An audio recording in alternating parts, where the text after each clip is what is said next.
I want you guys to look at what's on the screen. Okay. There's a question. The question says, which one does not belong?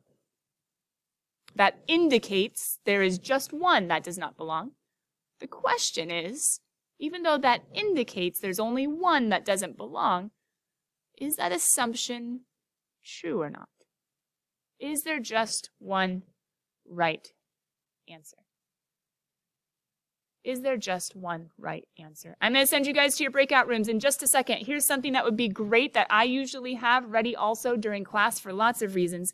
If I were you, I'd have a camera close. I'd have your camera app close because I want you guys to take a quick picture of what's on the screen unless you have the PDF open. Unless you have the PDF open, then when I shoot you to your breakout rooms, you can still see it. What I want your breakout rooms to discuss, nay, even debate, is which one does not belong. Number 1, number 2, number 3, or number 4. Pick a spokesperson because when you guys come back, I'm going to call on your breakout room and I'm going to ask which one you guys thought did not belong. And let's see if you all agree, if you all disagree, or if you all agree to disagree. Ready, set, go.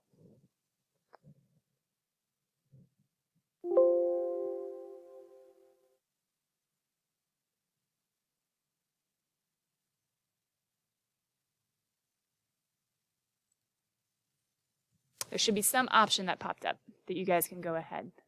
And then Hezekiah, I think you came in a little bit later, so let me send you to breakout room number 5. And then, oh, Katrina, did it not come up?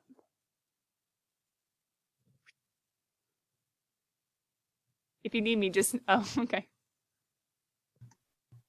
As you guys come back from your breakout rooms, once again, you should have spokespeople. Hopefully they're ready to share what happened in your breakout room. Now, careful. As a spokesperson, could you have the power to share just your own personal opinion or agenda? Or you could take the opportunity to just kind of be like, well, I think it's this.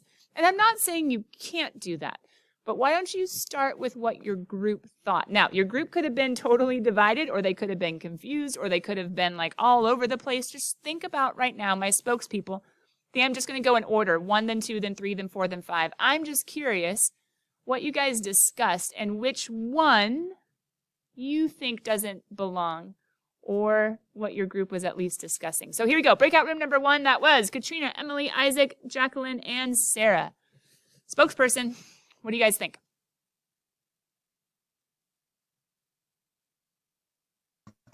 My laptop hates me. Okay. We went with number 3. How come? Do you guys have a reason? It looked different than the rest. Okay. It looked different than the rest. My assumption is, Katrina, tell me if I'm wrong, because there were 3 terms on the left and a 0 on the right. Does that sound about right? Yeah, basically. Okay. There were a couple other things, but yeah. Okay, so number 3, because it looks differently. I'm not saying right or wrong. Interesting. Breakout room number 2. Spokesperson, what did you think?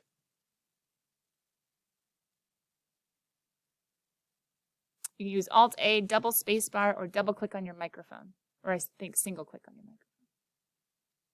That was the group with Hillary, Jacob, Josh, Mariah, and Andrea. Oh, we believe number 3 as well. Ah, do you have a different reason or the same reason? Yeah, the same reason. Same reason. Okay. So then breakout room number 3. Hovan, Leah, Marcella, Victor. Yeah, we looked at all of them and found differences in 3 of them, but we chose number 3 because there was 3 terms. Ah, what were the other 2? For number 4, we thought that there was a negative on the first term, so that could have been different. And then I think we've said the second term because there was a negative on the right side. Okay.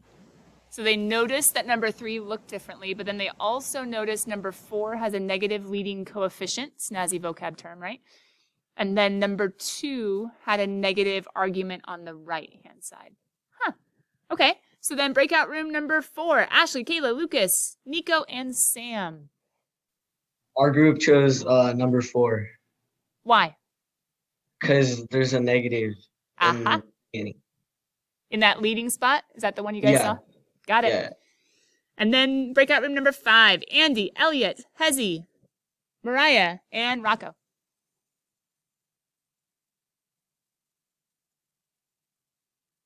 Uh-oh, spokesperson, where are you? I'll do it. We chose number 4 because of the negative, and it just looked different than the rest of the other ones. Okay, so now this is something for all of us to discuss. Was there only, oh, that's awkward. There's one behind in. Oh, it's okay. Was there more than one answer? Was there more than one right answer? Does number 3 look differently? Does number 4 have the only negative leading coefficient?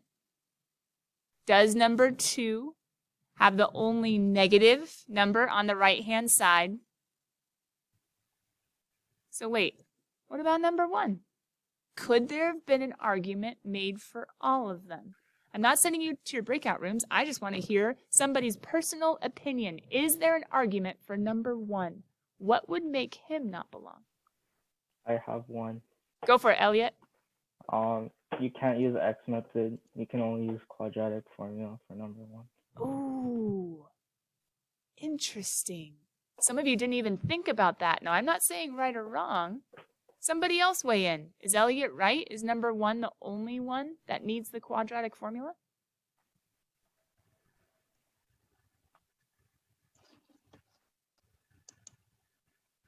Come on, we're honors.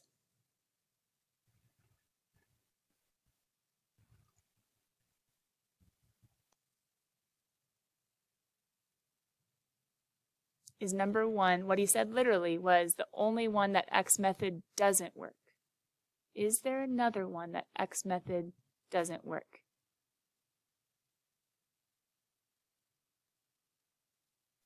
Number 4. Good, Isaac. Number 4, because you would have to do 2 times 6 is 12. The factors of 12 are 1 and 12, which would not make 7. 2 and 6, which would not make 7. 3 and 4. Oh! Isaac, 3 and 4 might make 7. There's actually an easier one. I'm not saying right or wrong. It depends on the negatives and the positives. But there's actually another one I saw right away. Not to knock out that number 1 might not belong, but to knock out Elliot's reason. Does anybody see another one that X method obviously doesn't work? Is it number 2? 3. I was thinking number 3. Number 2, I'm thinking that 9 has factors of 3 and 3, which can make 6. But what's wrong with number 3? What are the factors of 4? 2 and 2. 2 and 2. 2 plus 2, 2 minus 2. That doesn't work. That's 4 or 0. Or 1 and 4.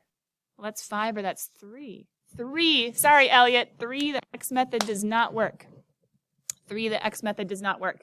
So somebody else. I need another reason why number 1 does not belong. Great discussion, though.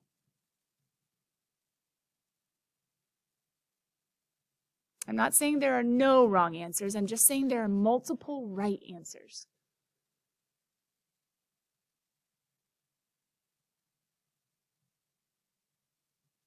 Come on. We have a big class. Talented brains. Maybe in different areas. Who can see a way that number 1 does not belong? You guys are letting regular pre-cal beat you. They found a reason.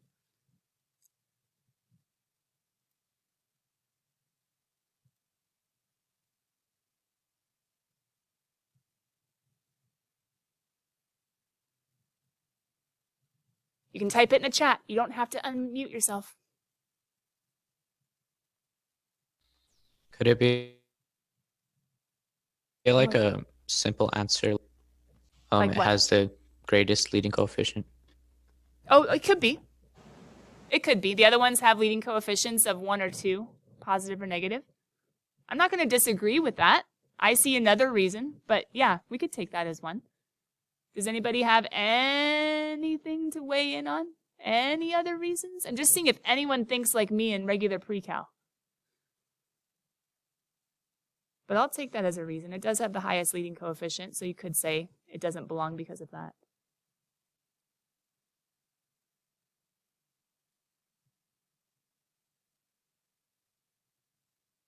hopefully culturally, socially, we don't leave people out just because they have the highest something, highest height, highest income, highest IQ. But mathematically, sure, we'll leave them out because of that. Nobody sees the other one? Ugh, I'm not going to give you an answer. We'll see if you guys figure it out by the end of class. There's one more that I think is easier, but maybe not. Maybe the biggest leading coefficient is the easiest way of knocking number 1 out. The reason why we did this activity, there's actually a few different reasons in the mathematical community. This is a hard one because it has quadratics. But there are easier ones that just have like pictures, etc. I'll probably bring them back from time to time. The cool thing about this puzzle is that there's not just one answer. And it kind of shows that, I mean, this one, it's very mathy, but in other ones, it kind of shows where you guys are coming from, different perspectives, different ways of seeing things. And I hope that in Honors Pre-Cal this year, we kind of put all of that to good use. Not saying that I don't want each one of you individually to get stronger, and to, I shouldn't say show off your skills, but to improve on your skills and be able to demonstrate what you can do as far as with math and with what we're learning, etc. But it's also really, I don't know, the world is built on collaboration these days. What used to be like the top career skill as far as what people were looking for in jobs, it used to be training, it used to be education, it used to be, these days, I'm not saying that's useless, it's definitely not. But they're also looking for these things you wouldn't expect, like collaboration, like creativity, because those skills, the social skills, and like the ability to think outside the box, they are just becoming more and more and more important in our society. So anyway, all that to say, I hope that we can all kind of think together, work together, and I love these kinds of puzzles where there's not one right answer. Once again, there are wrong answers. If you said number 1 doesn't fit because there's an elephant in that box, there's not an elephant in that box, at least not in this dimension. So anyway, you'd be wrong as far as the reason. So it's not that there aren't any wrong answers. There are, but there are multiple correct answers, which make us think a little bit harder, which is kind of fun. And in pre-calculus, there are going to be some problems that are very typical math that some of you love and maybe some of you hate, where it's like there's one problem, there's one answer, there's one way to get there. Some of you love that about math. Like, it doesn't have to be like, oh my goodness, the world is falling, what's going on? Math is great. Problem, answer. I don't know about you guys, but sometimes during quarantine, especially the last month, I've just gotten out like a brain teaser book that I have, and I'm like, can I just do a brain teaser? Let's just do a brain teaser. That's so much more fun. If any of you guys are like that also, that's what you like about math, is that there is like an actual way to work out the puzzle to get to the solution. But we're also going to see problems where here's the beginning, here's the end, and there are many different ways to get there, depending on how your brain sees it. It's called T-proofs, trigonometric identities. Talk to any pre-cal kid from last year or the year before. But that's going to be a super creative way to go. And then there are going to be problems where some of your brains will want, just give me steps to memorize. And other brains are like, no. Can you show me how it works? And then I'll be able to study it better. I'll be able to understand it better. I'll be able to use it better. So we're just going to have to work with all our different brains and all the different ways they work. So that's a cool little puzzle. Still curious. At the end of class, I'll come back and check in if anybody can figure out what I was thinking for number 1. We're going to go to our notes in just a second. But before we do, here's a great question. Bonus points, not literally, but a high five after we get back from quarantine. Anybody who can tell me, and the first person to unmute their microphone and tell me where, according to the syllabus, do I want you taking notes this year? No one read the syllabus in honors? Composition. Ah! Thank you. Oh, Yeah, composition book. She beat you. Air high five. So, composition book is where I want you guys taking notes, and that leads us to the syllabus that is on that, let me get there, that website. If you guys are wondering what I just did, because I did not go click, I actually used keyboard shortcuts. Alt-Tab lets you kind of go between your different windows. If you're on a Mac, it's Command-Tab. Before we go talk about our syllabus and see if you guys have any questions on that, we are going to go ahead and talk about that document that I linked in your chat. Once again, this was not from me. I'm kind of picking up from a long time ago. This was from, I think, Ms. Shoemaker and then Mrs. Cameron, and then I kind of put their ideas together and made this for you guys. I'm sharing this with you. I'm sharing it as something that you can view.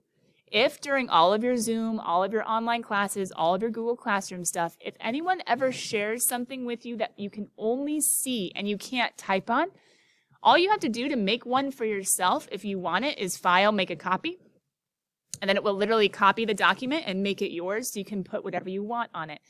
The reason that I'm showing this to you is because, well, you guys aren't regular pre-cal, but you could go ahead and put in honors pre-cal, and you could put in all of your different classes. For my class, I would advise putting in Zoom links for both class and math lab. I'm in 2 different links. I'm in the class one all throughout periods 1 through 6, except I don't teach period 3. Math lab every day from 2 to 3:30, super chill environment. Come in, ask me questions about troubleshooting, about homework, about something from class that you didn't quite understand, or just come and sit and mute yourself and hang out and have a teacher just on call whenever you do have a question, and you guys can be working. That's kind of what people would do in my room after school anyway. Usually focused, no, sometimes focused. Anyway, so, but you guys could put in my Zoom links. You could put in all your other classes' Zoom links. And you have one document just to open and be like, oh, sweet, let's go to period 1. Let's go to period 2. Let's go to period 3. If this would be helpful, please just make a copy and use it. And I've also attached what Mrs. Pettit sent out to teachers. I'm not sure if she sent it out to you guys, but it's what the days are for September. So this week and next week, it's ABAB, and then it starts doing its little oscillation. Or its rotation, I should say. So anyway, all that to say, that's there if you guys want it. Otherwise, here we are on your guys' website. So we had Google Classroom, we had WebAssign. I'm going to check back in with you on WebAssign when I go there specifically to show you how to do your homework. So we'll come back to that in just 1 second. Here is the syllabus. The most important thing for right now, you guys have some forms that are due to turn in on Google Classroom. With those forms in Google Classroom, I can just say it to you this way. Those forms, you don't have to complete them in Google Classroom. If you followed the QR code and if you went to my website and did them there, believe me, I linked all the forms together. It's all one form. So wherever you fill out a form, as soon as you hit submit, go tell Google Classroom mark is done, that you're completed with that. You can do that with all of the forms. And then remember, your parents do have one to do as well. I sent it in an email. You might have seen it. They might have seen it. But it's really easy. On this website, at the very top, there's a For Parents tab. It's just so that they can see your syllabus and they can go ahead and give me some information if they feel they need to. But those are some of the deadlines in Google Classroom we'll see in just a second. But in your syllabus itself, supplies. Let's just talk about that for today. Supplies. So with the supplies, I already have it open. It's right here. With the supplies, let me go ahead and zoom in just a little bit. There we go. We did just hear just a second ago that a composition book is something that I am saying is required for this year for class, and make it a little bit smaller, a little bit bigger. Okay, so your composition book is something that I want you to be taking notes in, and I'm going to show you how to set this puppy up in just a little bit as far as table of contents, etc. You don't necessarily need to write everything from class. Now, some of you are like, we don't have to take notes. Okay, wrong. You do have to take notes on every single section, and you do have to get at least the big ideas of every single section as far as formulas, as far as properties, maybe definitions, depending, but they're rarely on tests.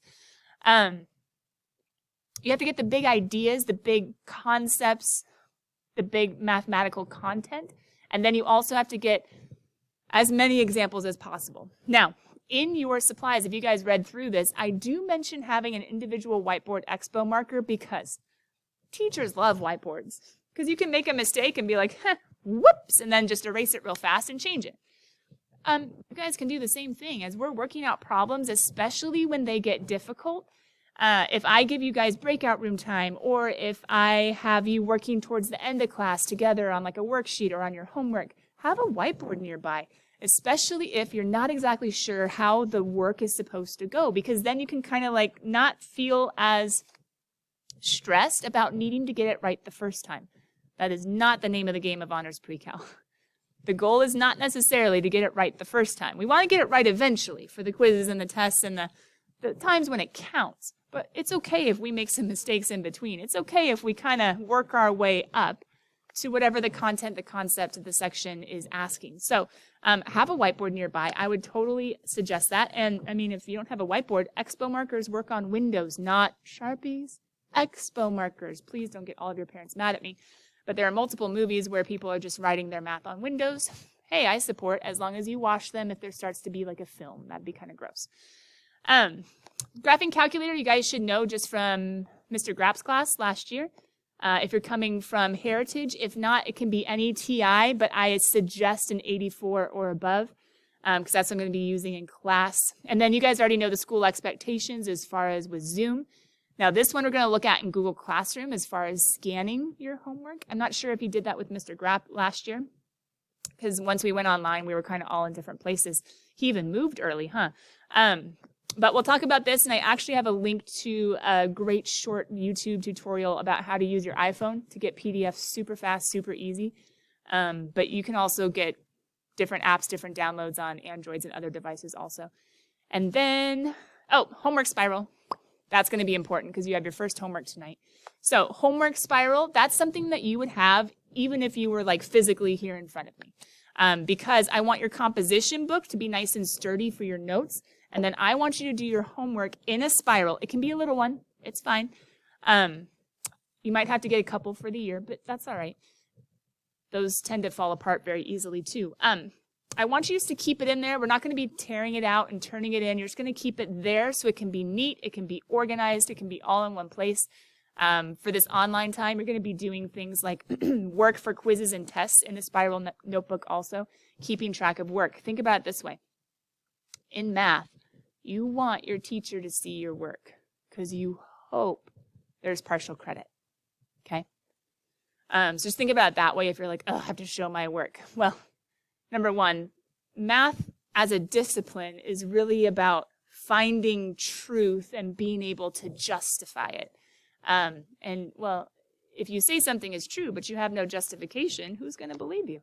You have to have some sort of justification to show how you got to that solution. I know we're kind of working with elementary parts of that, which is solving problems, but still, we have to keep that in mind. So spiral notebook to show your work. And there's other stuff in here. There's lots of other stuff, and we'll probably need to talk about it another day. But for right now, with the supplies, let's talk about Google Classroom. There was an agenda when you guys got on this morning. I'll probably try to have it show up at like 7:45 to 8. I'll probably just schedule it to pop up for you. Actually, once I start a week, I'm probably just going to edit it and then put Friday at the bottom of it and just add that to it. Just to give you like the important links for the week, I went ahead and shared the notes in the chat. I'll probably do that fairly often as far as when you come to class, you can go ahead and open things up if there's something extra I want to give you for the day, etc. But this is a quick agenda. If technology were to ever not be happy on school campus and I was not able to log in on time, don't just give up on me. Keep an eye on Google Classroom. But Google Classroom, I know it's overwhelmed. A lot of kids are trying to use it. So if it ever goes super slow and you're trying to turn in a homework or something else, just reach out to me and let me know. That's totally fine. As far as it shouldn't be an excuse every single day, Google works really hard to have their products work well. But it is something that every now and then I realize will happen. So please, if anything ever goes wrong, if you're ever really stressed about math because something isn't working right, just reach out to me with an email, okay? But this is just the announcement of today's agenda. As far as your work, that's over here in the classwork category. Now, the nice thing is you guys can see in your stream as far as what's coming due. You can also see if you hit in your Google Calendar, which I think I have links to in RenWeb, etc. But you can also, that's not where I want to go. I think it's hidden because I squished it. But if we go to Google Calendar, I can also go here. This is linked on my class website underneath class calendar. And this has, guys, all my different classes. It doesn't really help you a lot. But if you just look at yours, you will be able to see what assignments you have due. Now, those are Thursday. Those aren't you guys. But for you, we could go ahead and look and see that you guys have homework number 1 due and WebAssign getting in due. So let's go check out those assignments really fast. So these are the forms that I already talked about that you guys need to go ahead and make sure that you submit and then mark is done.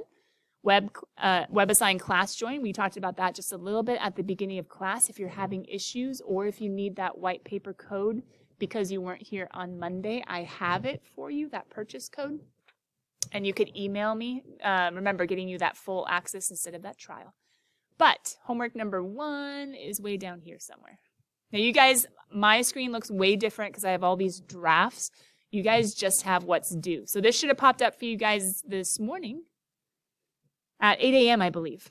Posted 8:02. It was late. That's weird. This homework, if you guys want to go ahead and read, it says, go to WebAssign and work through and then submit in WebAssign the corresponding homework assignment, which will be similar to the following problems. Okay, this is where it gets weird with WebAssign and CalcChat and anything you might have heard about how cool this book is because the answers are online. Yes, I know there's Slater.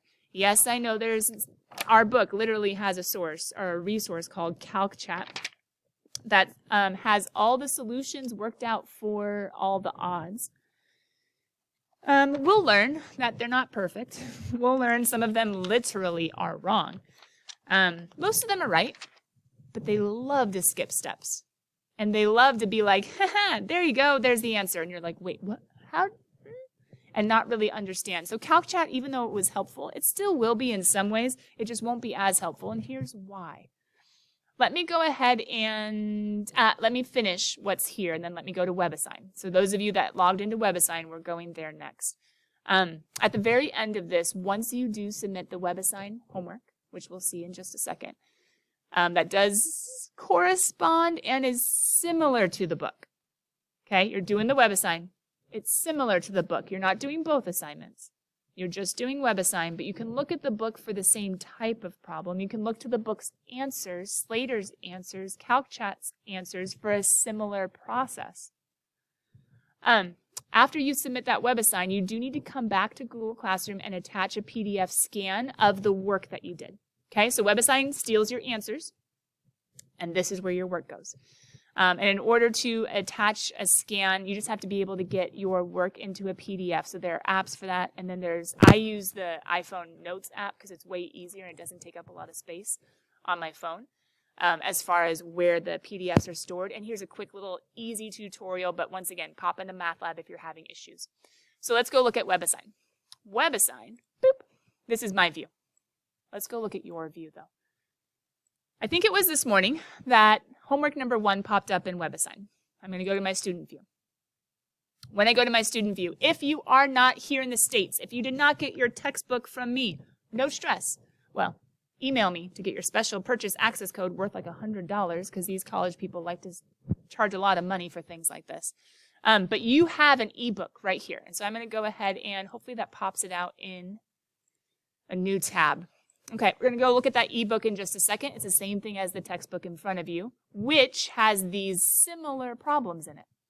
Okay, when you go into homework number 1, there is a getting started with WebAssign that is due, I believe, by Friday. That just basically is from WebAssign saying, hey, here's a few questions. Let us teach you how to use our site.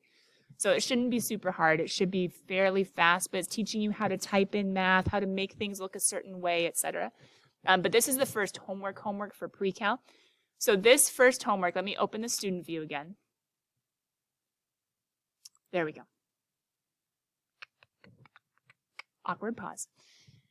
It's just going to show you question 1, question 2, question 3, question 4, but I got these questions by choosing question 7, question 8, question 9. It's hard because you don't see it unless you look here at the assignment. But how I chose these questions was to correspond to those problem numbers in the book. Now, I have the book open on the next tab, so let me go ahead and flip back and forth so you guys can see it. The blank is a result derived from the Pythagorean theorem. If I go over to the textbook and if I turn to, that's going to take forever, page 8. You can always type in the page and jump there.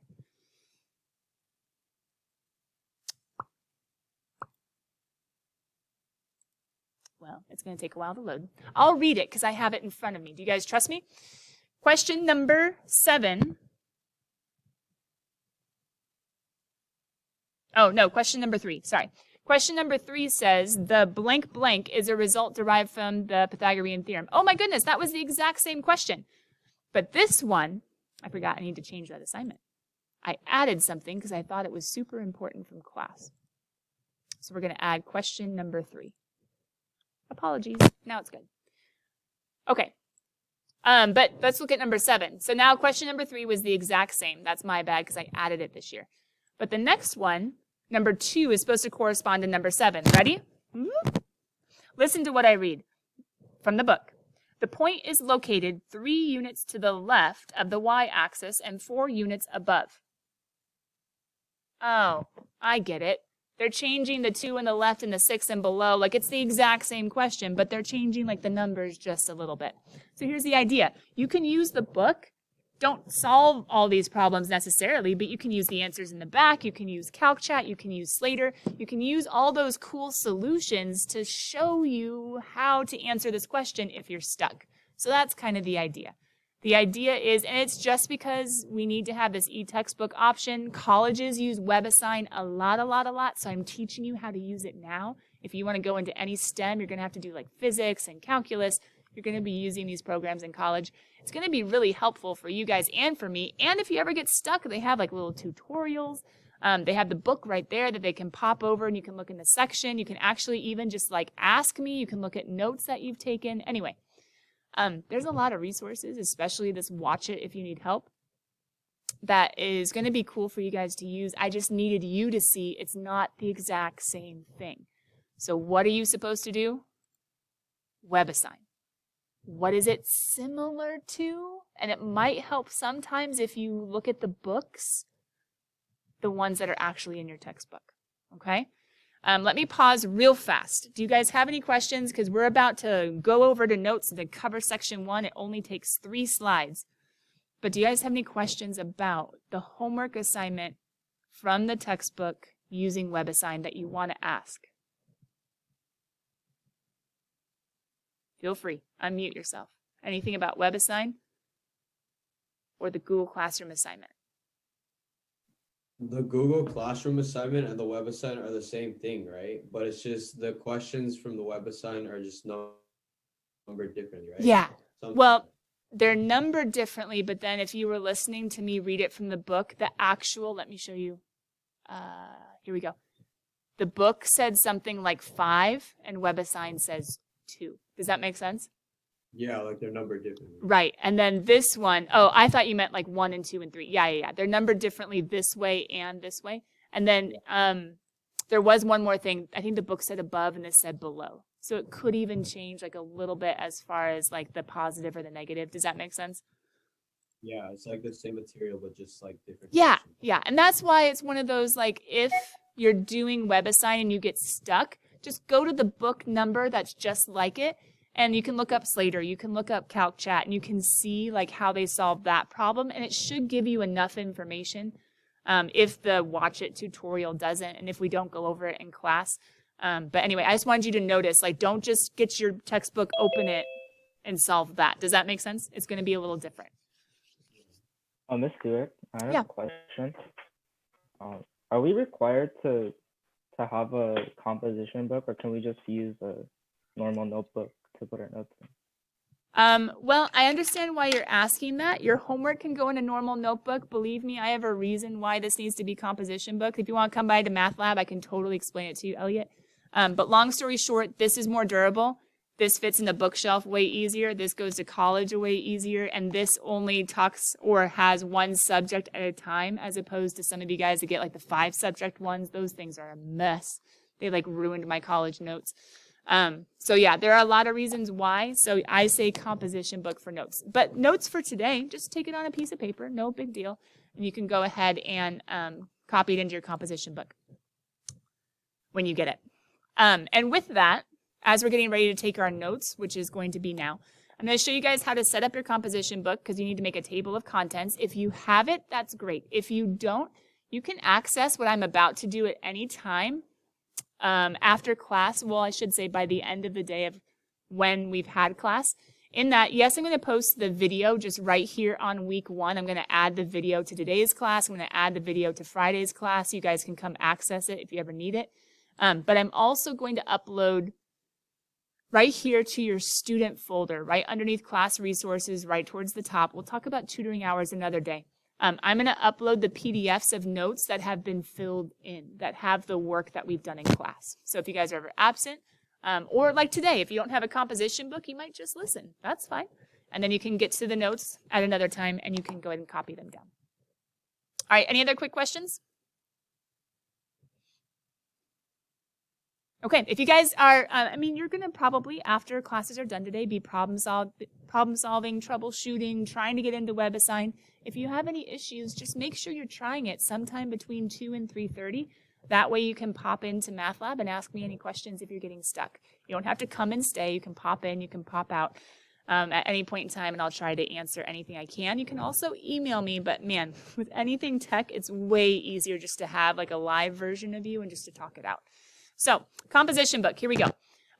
You guys are going to go ahead, if you have it, and make a table of contents on the inside. So, I have a table of contents already made. This is my demo, one that I use every year. And you're going to go ahead and write down what you see. Every time we have a chapter, a new chapter, you're going to write the title. You're going to go ahead and number each of the sections that we do. So 1-1's first, a little bit later on Friday, we'll be doing 1-2 and adding to the table of contents there in the front. Now, page number 1, some people get really confused with the page number 1 because they're like, it's not page number 1 in the textbook. Well, it's not supposed to be showing you the table of contents for the textbook. It's supposed to be showing you the table of contents for your notes. So what we're going to do is you're going to go ahead and, now I didn't fill it in because all my classes have different chapter titles, different section titles. You're going to have page number 1. You're going to have a lot of sections. So please, please, please, like skip multiple pages or else you're going to run out of room for your table of contents. And that's just such a sad thing whenever it happens. Skip multiple pages because you want your table of contents to take up, or it will take up some room. But then once you skip a couple pages, then go ahead and start numbering. You're going to number page number 1 on the back side of that. I personally write in pencil, so I write front and back just because it's easier for me. I definitely had friends in college that wrote in really snazzy pen and they just tried real hard not to make a mistake and had whiteout. And they only wrote on one side of the paper. That's totally up to you, but there's 2, there's 3, and then just keep on numbering your pages. Why am I saying this? Let's say you're taking a test, and let's say you need to remember the properties of logarithms, and let's say, right now, distance learning, quizzes and tests are open notes. Let's say you're like, oh, I had that in my notes somewhere. Turn to your table of contents, logarithmic properties, sweet, turn to page 32. No big deal. Let's say you're studying for the final. Hopefully we're back in classes by now. You're doing a final review assignment where all these problems are all mixed up and you're like, oh man, okay, I have to remember how to solve trig equations. Oh, table of contents, solve trig equations, sweet. Turn to page, what would that be? Probably if the other one was 30 something, it'd be like 47. No big deal. Or let's say you're in college someday taking calculus and they're like, oh, hey, we're going to talk about parametric and polar. And you're like, oh man, I haven't done that since pre-cal. Sweet. Table of contents. Parametric polar. It's time to review. I'm making you make a resource for yourself to use not just this year, but also to use in the future if you need it. If you need it. So, table of contents. Any quick questions on how to set up your notebook before we bust out section 1.1, 3 slides?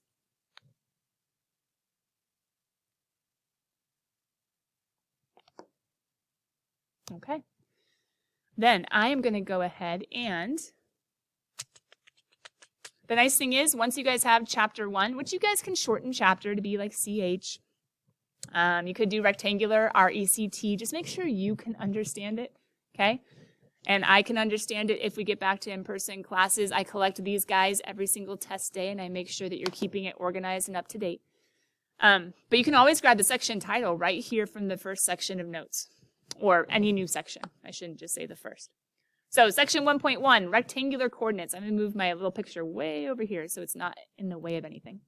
This is one of those examples where you guys don't necessarily need to write everything. Meaning, do you really need to write out the word quadrant? Or do you know Roman numeral 1 in the upper right-hand side of a typical XY is quadrant 1? Do you really need to write that the y-axis is a vertical number line? Probably not. Now, what's something that you might not remember? Maybe that every vertical number line is also known as x equals a constant. Do you remember that? Or that every horizontal number line wherever it's located. I'm just doing the special ones, which are the X and Y axis. But you could write very little here, to be honest. And you might be like, this is silly. Why are they having us do this? Well, maybe reminding you that whenever you're labeling points, it's a great idea to use capital letters. I know calculus really stinking well, but sometimes I get confused about like, wait a minute. Okay, I'm going left and I'm going up. Sometimes points and graphing points just get a little hard, so it's kind of going back to the basics for just a little bit. 3, 4, if you ever have something off the graph, we estimate. We're not handicapped by that. We understand in math 4 would be right above 3. No big deal. 0, 0, that's the origin. That's super easy, right? Sometimes when you have zeros in ordered pairs, I don't know about you, but it kind of throws my brain off a little bit. So just remembering that 3, 0 would be on the x-axis. -2, -3, whenever we have a negative, that always places us in the third quadrant. Anyway, but first bit of notes, there are only 3 slides. The first page is like, hey, do you remember how to graph points? Now in homework, they're not just going to say graph points. They might make it a little more interesting. Like, what quadrant would you be located in if x is negative and y is positive? X is negative, y is positive. Did you get to quadrant 2 in your head? But they might make it even snazzier, and they might say if x is less than 0 and y is greater than 0, means the same thing. But they're using more technical math language, seeing if you can make the connection. So homework might feel a little weird, even though some of it's really just about graphing points. They might just ask it in a way that makes you kind of think about it a bit more deeply. But really just point graphing, right? So then the second topic of today, second slide, 2 more things that are technically just review. Pythagorean theorem. Oh, come on, right? Are you all saying it? Or thinking it right now? A squared plus b squared is c squared. Do you remember it's just leg squared plus leg squared equals always hypotenuse is c? But the a and b, this triangle can be flipped around. It didn't really matter. They're just the 2 parts that are making up that right angle.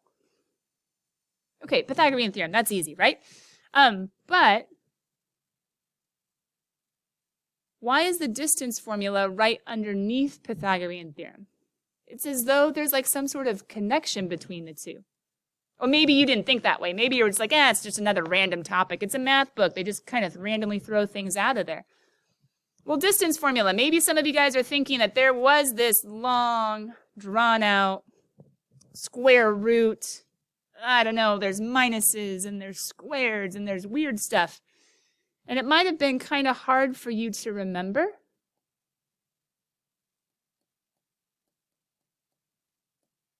What that formula was if I had made it like a quiz at the beginning of class. Hey, tell me the distance formula. You're like, I don't know that. It has a square root. I don't know. But if someone showed you how the distance formula and Pythagorean were really connected, maybe you would understand it better. And maybe you could actually avoid this guy altogether. Understand it. Understand what? It's just a nasty formula that we have to memorize. Like that's what math is, right? Just nasty formulas to memorize. Oh, come on, we're honors. Hopefully we're not that disillusioned. But let me see if you've seen this before. Do you know that between any 2 points we could really just make a triangle? Because we could think of the vertical change that's happening and the horizontal change that's happening between different coordinates. Does anybody see Pythagorean theorem yet? Do you see that if I just subtract these 2 to find the distance, and I can think of it as absolute value if you want, if that helps. But if I do that's not y2, that's y1. Some people get really confused by that. So let me make it precise. That's technically y1. That's technically y2. But if I do my y2 minus y1, it is going to be a negative. Maybe some of you guys would see that. But when I put it in this formula down below, even if it's a negative, it gets squared. It doesn't really matter. y2 minus y1 is really just a leg. x2 minus x1 is really just another leg. So check it. What's really being squared? Well, what's really being squared is really just leg squared plus leg squared. Square rooted, what? Oh, because it's a squared plus b squared is c squared. Who's my c? Well, my c is just the distance, which is d. So it's a squared plus b squared is c squared, but I want the d alone, so I square root both sides. No big deal. Now, how are you going to solve this problem below? I don't know. Maybe you'll just go about it the normal way. Maybe you'll just throw in the formula and say, yeah, that's all there is to it. But maybe, just maybe, a couple of you are like, well, couldn't we just do Pythagorean theorem? And just figure out how big this triangle is and ask ourselves how big this side is and how big this side is. And maybe it's not near as hard as you thought it was, because this distance is actually just a 3. And this distance, oh, that's a 5. My bad. I can't do math. Because 3 minus negative 2, if I were to count that up, that side is a 5, and this one, 4 minus 1, is a 3. Maybe it's as easy as a squared plus b squared is equal to c squared. It's just the square root of 9 and 25 is 34. Could you use the formula? Sure. Could you make a triangle? Also, sure. Did you know distance formula came from the Pythagorean theorem? One more formula. But let's recap really quickly. Where have we been? So, formulas. We have Pythagorean theorem. Formulas. We have technically the distance formula, but also the triangle idea that might kind of negate the need for a distance formula. And then technically on the page before, it was just how do you graph points. So the very, very last slide. Remember I said there were 3. The very, very last one is just the midpoint formula. Midpoint formula. Could I give it to you? Sure. But that's no fun. Could I ask you to remember it? Sure. And if you were in class, I would totally have you guys like shouting out answers. But for right now, just because we have about 3 or 4 minutes left, midpoint formula. Before I show it to you, I want you to think about what you think it is. Midpoint formula, trying to find the midpoint, trying to find a point. It's an X, it's a Y. Do you know it? Do you have it? If you don't, let me ask you a different question. How do you average stuff? Midpoint formula. Some of you are shaky. Some of you are like, I got it for sure. Let's see if you're right. But before I go there, how do you average stuff? Oh, that's easy. You add it all up and you divide by, right? So then what are you averaging? Well, midpoint formula. You're averaging the x's and there's 2 of them. You're averaging the x's and there's 2 of them. You just add the x's and you divide by 2. That's easy. And you're averaging the y's. There's 2 of them. Why? Because you're finding the midpoint between 2 points. One that you can actually name x1, y1. The other one that you can actually name x2, y2. Is that bad? No. Does it work? Yeah. But couldn't you also just be like, whatever. Average the x's and whatever. Average the y's. Anyway, what is precalculus? Well, precalculus is a lot of different things. But for right now, what is precalculus? I don't want pink. That's weird. I didn't use it today. There we go. Precalculus is basically building upon what you've learned before. How to graph points is section 1. Midpoint, distance, Pythagorean. That's it. It's all stuff you've seen before. All formulas you could just have memorized. But have you thought about them deeply? Do you understand where they really come from? Are the questions being asked of you very straightforward or a little bit roundabout to make you think a little bit harder or deeper into the concepts that you're actually dealing with when you do these types of problems? Anyway, all that to say. I just saw a question. I apologize. What was the question I missed? Is that number 1 is a fraction? Elliot, I am so sorry. Do you want to reword your question? You can turn on your microphone. Or did you get it answered, Elliot? Huh? Oh, I saw that you put in the chat about a fraction. Do you need me to go back to something and clarify? Oh no, the 4 things, the 4 questions that you asked before in the beginning. Oh, in the very beginning? Like the Yeah, which one those- doesn't belong? Yeah, I wrote that a long time ago. Oh, I totally missed it. My bad. Is it that number 1 is a fraction, the only fraction? Oh, that's an interesting question. I think number 3 would have also been a fraction, but it might actually be an impossible one. You might have done the quadratic formula. It might not have worked. I'll go show you what I thought about that because that's actually exactly where we were going to end. Because according to real time, it's 10:46. According to school time, it's just about to be 10:45. So I technically have a couple seconds. Ready? Because we're done with notes, I apologize. Homework number 1 is due on Friday. But what did I see in number 1? It was the only one that had a GCF. It was the only one that you could factor out a GCF. The GCF was 2. All right, cool kids. With that, I'm going to go ahead and go back to that last screen. Just a few of you, I saw you still copying down. That's totally fine. Homework number 1, due on WebAssign. Submit it there. Put your work on Google Classroom. Turn it in, and you're done. Go ahead and reach out to me with any questions. You can stay around for about 5 more minutes. I'm not going to let Algebra 2 kiddos in until you guys clear out. So if you have any personal questions, feel free. Otherwise, class is officially over. You guys can feel free to take off. And I will see you next time.